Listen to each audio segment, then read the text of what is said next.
I'm going to talk about my ancestors, Alexander J. Hargrove and his wife and family, and their son, John William Hargrove, and his wife and family.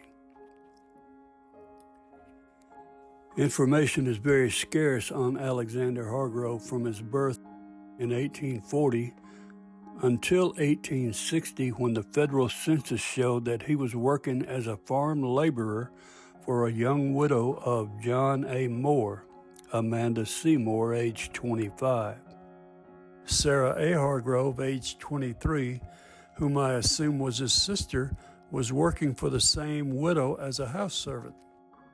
The census indicates that both Alexander and Sarah were born in Alabama. This same census showed that Martha P. Bales, aged 19, was living with her parents, Wiley V. and Polly Lindwell Bales. On the 3rd of January, 1861, Alexander Hargrove and Martha P. Bales were married by A. R. Crawford. On that same day, Thomas A. Hargrove and Christina Jane Grissom were also married by A. R. Crawford. I also assume that Thomas was the brother of Alexander, since they were both married on the same day and by the same person. Later in 1866, Sarah Hargrove was married to J. H. McKinney.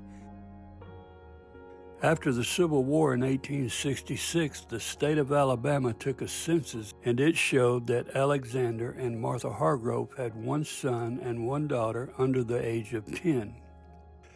The census taken in 1870 finds them in District 1 of Giles County, Tennessee.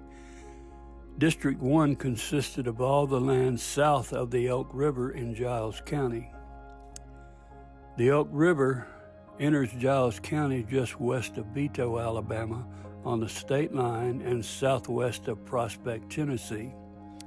It runs at about a 30-degree angle upwards and to the east.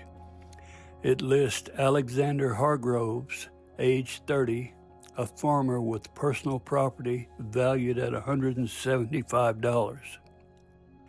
Their children are William, age 8, who was my great-grandfather, Mary, age 5, Thomas, age 3, and Eddie, age 1.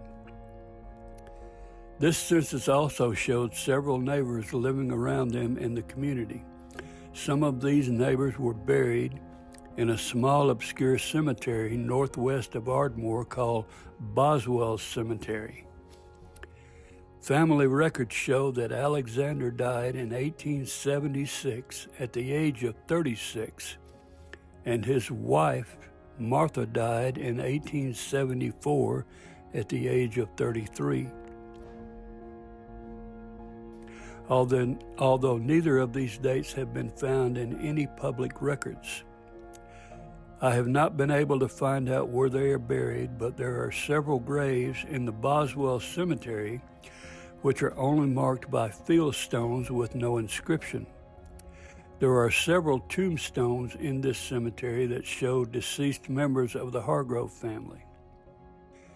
In 1880, federal census of Limestone County shows that their children were living with their maternal grandparents, Wiley V. and Polly Bales. On this census, their children were listed as John William Hargrove, age 17, Mary Hargrove, age 14, Thomas Hargrove, age 13, Edgar Hargrove, age 11, George Hargrove, age 8, and Robert Hargrove, age 6. John William Hargrove is my great-grandfather and was known as Bill. He was the oldest of his siblings, and he was only 14 when his father died.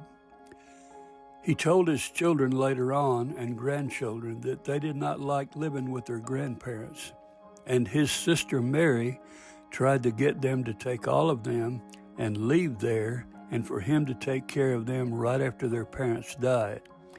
But he had no place to go, so they stayed for a while.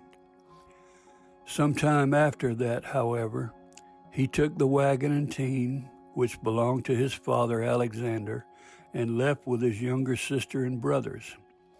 We don't know what happened for a few years until John William Hargrove married Sarah Dungy on March 1st, 1883 in Giles County, Tennessee.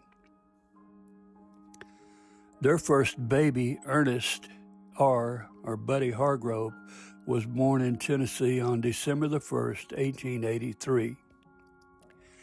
And Bill and Sarah settled in northern Limestone County, either around Elkmont or further northeast in the community where the old Scrouge Church was, and Mount Pleasant Cemetery still stands today. Their next son, Willie M., was born on August the 21st, 1886 in Limestone County, Alabama. In the community where they lived, there were two brothers who were bullies.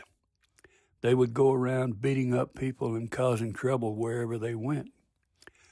One Sunday evening, they were having a singing at the church, and Bill and Sarah were there. One of these bullies came up where they were and started shaking the bench or the pew back and forth really hard as if he was going to turn it over.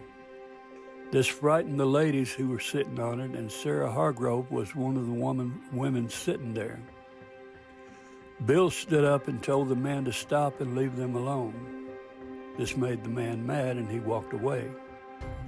Bill wasn't feeling very well that day, so he sat back down on the bench behind his wife and leaned forward, resting his head on his arm on the back of the bench beside his wife Sarah's shoulder. The man who had been causing the trouble had gone to his horse or wagon and had gotten a big club that had a lead weight on one end of it and came back around behind Bill and drew back to hit him in the head. One of the other men there gave a warning yell to him, and he jumped up and turned to see him. The bully still came towards him with the club drawn back to swing, and Bill pulled a pistol from his belt and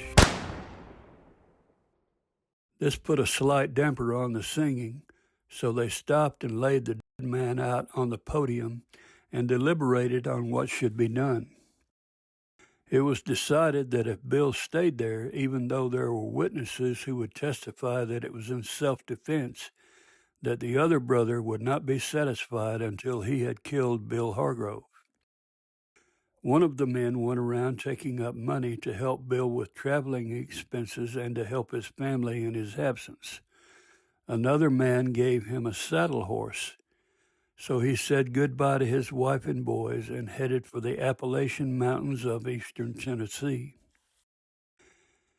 As he was traveling, he came across another man who was going in the same direction, so they decided to ride together. One night they stopped at a large house and asked if they could have a meal and spend the night. They were obliged, but while they were eating supper, the man of the house kept asking if they had any money. After supper, they were shown up to a bedroom to retire for the night. Once they got inside, they noticed some stains on the floor and the walls. They turned the lamp up brighter and carried it over close to the wall. They discovered that it was blood, and they felt like there had been people killed there.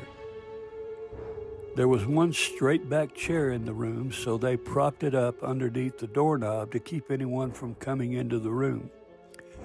Then they got their guns out and made sure they were loaded, slept crossways on the bed facing the door with all their clothes on in case they had to make a run for it or fight with someone who might break into their room. During the night, someone did push on the door several times trying to get in, but were unsuccessful. The next morning, they went down to the kitchen and ate breakfast, and Bill laid 50 cents on the table before they left. They inquired where they could buy some supplies, and the man picked up the 50 cents and said that he would show them where the local store was. He led them to the local general store, went inside, and bought 50 cents worth of bacon and went back home. After he left, the storekeeper asked where they had spent the night.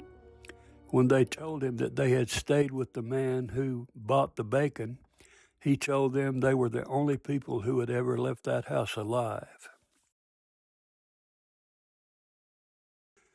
While he was away from home, Bill began to drink. I guess the fact that he had killed a man weighed heavy on his mind. We don't know how long Bill stayed away from home, but while he was gone, someone killed the brother of the man that he had killed. After this happened, the county sheriff came out and talked with Sarah, Bill's wife, and told her to have Bill come home and come down to the jail and talk with him, but he was not going to be arrested. Sarah was able to get in touch with him somehow, and he came home. When he went to see the sheriff, he was told that the family was not going to press charges, especially since there were several witnesses who had said it was self-defense. He did ask, though, that he move out of Limestone County just to make sure that there would not be any further trouble. Bill agreed and moved his family over into Madison County in the country near Hazel Green. Sarah was very religious, and they began to attend church at Charity Lane Baptist Church northwest of Hazel Green. After settling there, they resumed having children and farming. The remaining children are in order: Vera, called V; James Berry, called Jim, who is my grandfather; Florence; Hassie, who died as an infant; Evie; and the twins, Ollie and Mollie.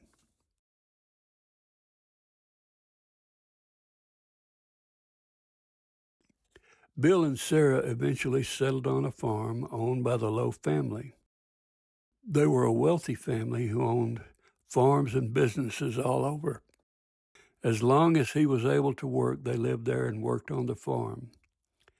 Ernest married a school teacher by the name of Beatrice, and they bought a small farm near Pettisville in Limestone County. Willie married Anna Hill. Jim married Myrtle Stillman. V married Jim Anderson, and Florence married Archie Bates. Archie was a real easygoing man, and he pretty much let Florence have her way about everything. They also lived on the Lowe farm and worked there until they were pretty old, and he got a job working as a security guard in Huntsville, and they moved there. In 1916, Pitts Mason began to call on Evie. Pitts was different from the farm boys who called on his older girls. He was a city boy and worked as a carpenter, and Grandpa Hargrove didn't like him. After they had been courting for a while, Pitts wanted to ask if he could marry her. When Grandpa found out about this, he would avoid Pitts in any way that he could. Usually, when he saw him coming, he would get up and go somewhere. There was a footlog on the farm near their house, and one day Pitts caught him trying to cross the footlog, and he met him coming from the other side of the creek. Grandpa couldn't get away this time, and Pitts asked if he could marry Evie. Grandpa thought about knocking him off the log into the creek, but he really didn't have a reason to do that. For that matter, he didn't have a reason to refuse him, so he consented to the marriage. When the younger ones were ready to get married, he didn't try to run away anymore. I guess he learned his lesson. This is about all that we know about Grandpa and Grandma Hargrove, except for a few excerpts that will be included in the history of Jim and Myrtle Hargrove.